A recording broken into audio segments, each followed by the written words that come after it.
Intinya buat yang kalian yang berminat kerja nantinya di perawat, jadi perawat gitu ya, harus siap dengan segala situasi dan kondisi tersebut gitu.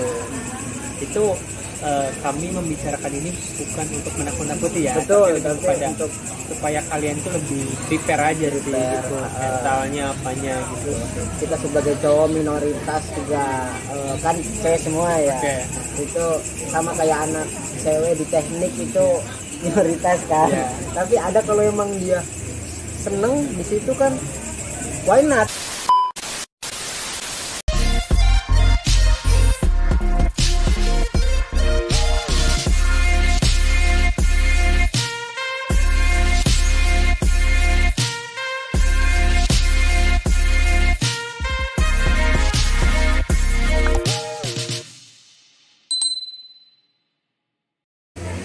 Pertanyaannya lagi nih, misalnya ya, kalau kita kuliah D3 kan, ya udah perawat gitu kan, ya udah jadi perawat. Nah, kalau S1 itu kan bisa perawat bisa tidak, iya nggak sih? Iya, karena kalau institusi kan, ya S1 gitu kan. Nah, kalau misalkan ternyata nggak mau jadi perawat atau ada pilihan pekerjaan lain nih, kira-kira lulusan S1 keperawatan itu bisa kerja di mana? Banyak. Untuk nurse-nya aja kalau S1 kan S1 kayak misalkan umum lah ya, kayak sosial gitu kan, bisa kerja di bank dan sebagainya. Aku nggak usah sebutin lah ya. Itu kan perawat bisa dikerja di bank ya, bisa gitu nggak usah disebutin lah. Ini kita ngomongin yang nurse nih. Yang nurse itu bisa kerja selain di rumah sakit, ada di perusahaan. Di perusahaan jadi apa tuh, bro? Perusahaan tuh jadi kayak ada jadi K3 tuh kayak apa sih? Oh, kayak keselamatan kerja gitu. Nanti ada sertifikasinya juga. Terus sebenarnya memang tiap kementerian juga ada tuh butuh perawat 1, dokter 1 gitu kan. Ya di kementerian tuh biasanya kementerian apa gitu. Terus apa ya? Sebenarnya banyak sih, luas kayak di BNN itu bisa kali ya, kayaknya kalau nggak salah ada itu perawat gitu. Terus banyak sih kalau perawat.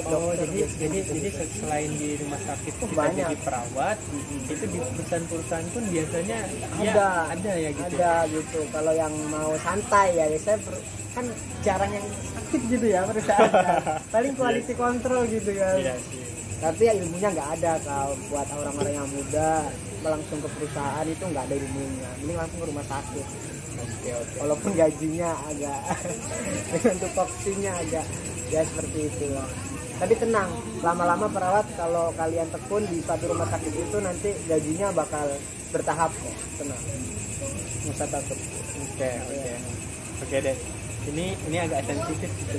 Gaji. Iya, masalah gaji, cuman nggak apa-apa, kita ngobrolin aja biar ini jadi salah satu pertimbangan juga kan. Betul.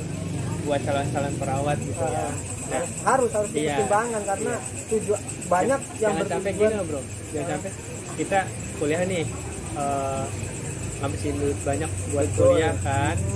Udah lulus S1, pas kerja loh gajinya segini. Jangan gitu kan. Jangan sampai Anda berpikir nanti ya seperti itulah ya. Nah, sekarang gajinya kalau perawat itu gimana? Secara umum aja ya. Secara umum aja. Kita kan baru masuk berapa, kemudian nanti ada tingkatannya seperti apa, sampai gaji maksimalnya kira-kira berapa. Gimana? Saya malah kelamun. Saya roaming nih. Gimana? Jadi awal masuk kerja nih standarnya berapa? Kemudian nanti ada tingkatannya kan, tadi udah disebutin. Tingkatannya itu tingkatan kerja. Kayak misalkan jabatan fungsional. Jabatannya ada apa aja, sampai nanti ke gaji maksimalnya itu berapa. Oke. Jadi untuk di rumah sakit ya, boleh di rumah sakit aja. Jadi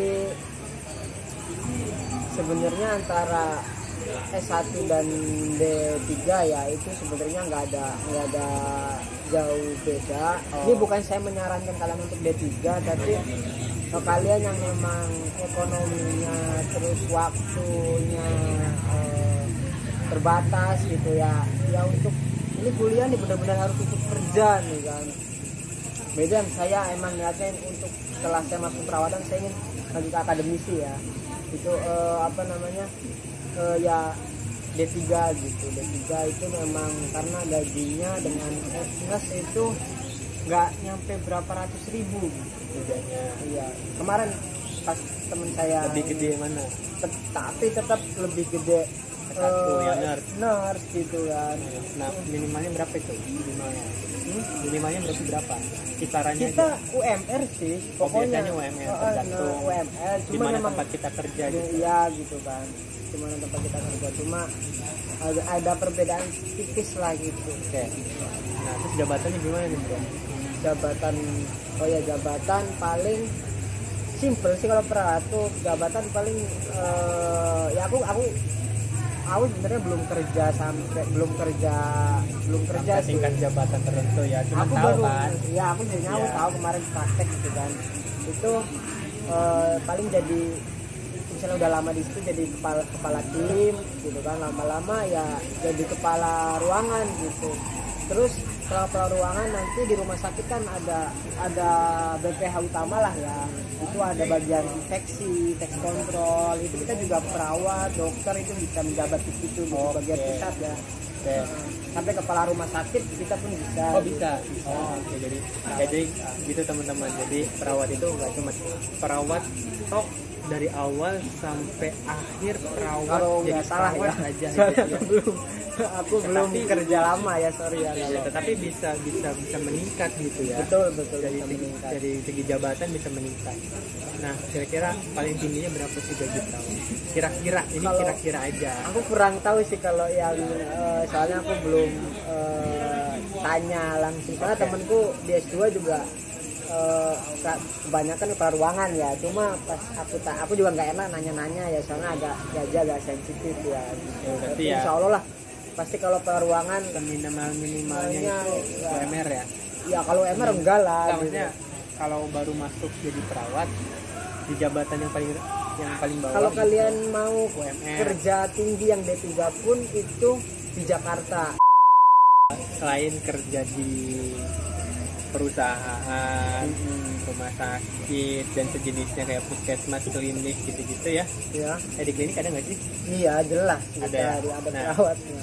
Di mana lagi nih kita bisa bekerja dari lulusan keperawatan? Ya. Mau NAS mau D3 itu kita bisa juga oh ya kita di TNI bisa kalau nggak salah ya, di TNI Polri bisa lah ya. Jadi gini, nggak tahu kemarin tuh ada program setahun, aku kurang bisa cari searching di websitenya sendiri ya, di Polri sendiri gitu, di Polri atau TNI gitu. Jadi yang S1 yang nurse itu bisa kalau nggak salah jadi perwira, langsung jadi perwira, tapi jadi perawat. Bagian perawatnya nanti bisa perang, tapi ya kita sebagai tim medis gitu kan. Itu harus setahun, ada pendidikan setahun gitu. Nah, tapi seperti TNI lah gitu. Juga seperti itu. Terus selain itu di puskesmas, di banyak sih. Oh ya, di akademisi juga kita bisa. Alhamdulillah kemarin UI baru buka S3 keperawatan.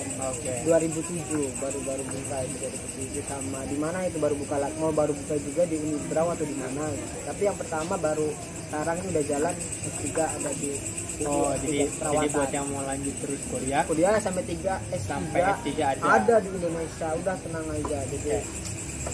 Nah terus bro dari segi kebutuhan gitu ya, antara D3 dengan S1 ketika kita mau jadi perawat di rumah sakit katakanlah ya, nah itu tuh pihak rumah sakit itu lebih banyak ngambilnya yang D3 atau S1.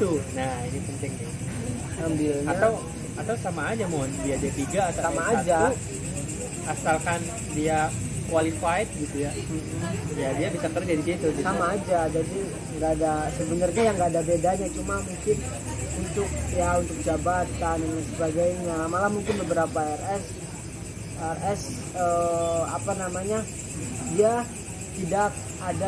Kemarin ya pengalaman temenku ya, itu yang baru masuk, itu dia bilang, ini kamu nggak apa-apa masuk apa namanya, mau tetap masuk dengan gaji D3, dia bilang gitu bro. Oh gitu. Ya udah nggak apa-apa gitu kan. Soalnya kan yang temen saya kan mikir yang penting kerja dulu gitu kan. Itu nggak masalah. Tapi paling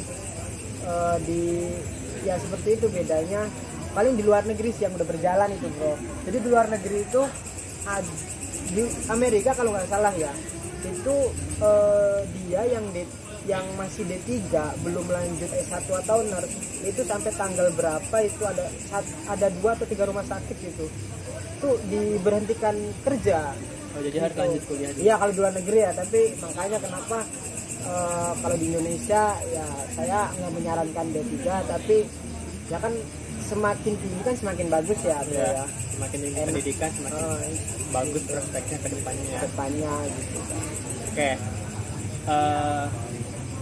Anggaplah clear soal itu ya. Iya. Saya mau tanya juga soal jalur masuk.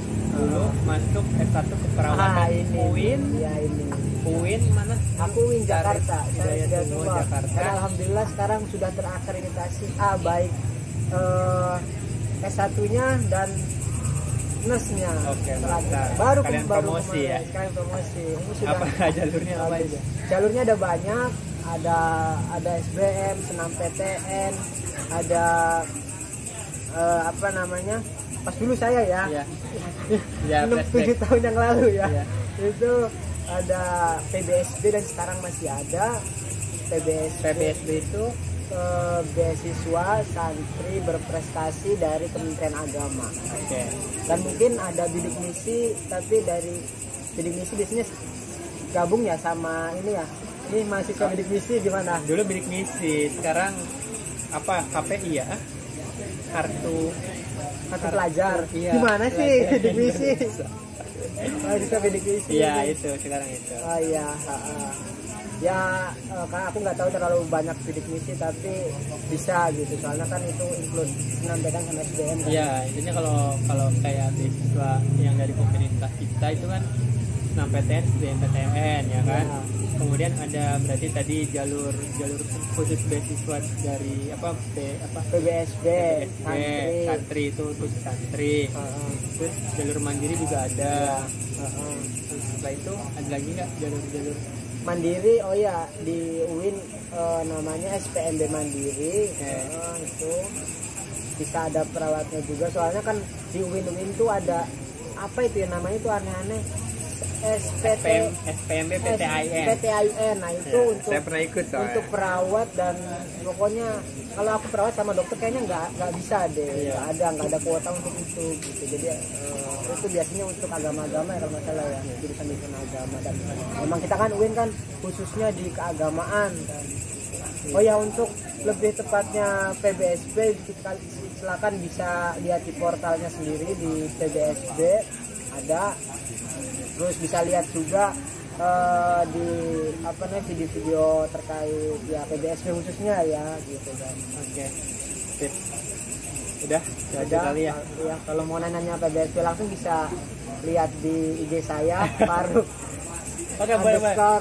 Ainul Yakin ya di IG saya. Kok ulang sih? Itu nggak kedengeran.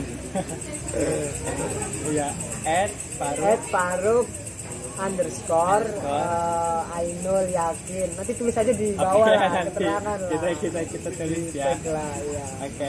Bisa tanya-tanya gitu. Channel YouTube ada? Oh, jangan ditonton sih. Channel YouTube saya jangan ditonton. Kalau kalian menonton menyesal, itu ya hanya untuk hiburan anak-anak gitu kan. Nah, oke. Mungkin itu aja kali ya. Iya. Yang yang bisa aku tanyain di sini.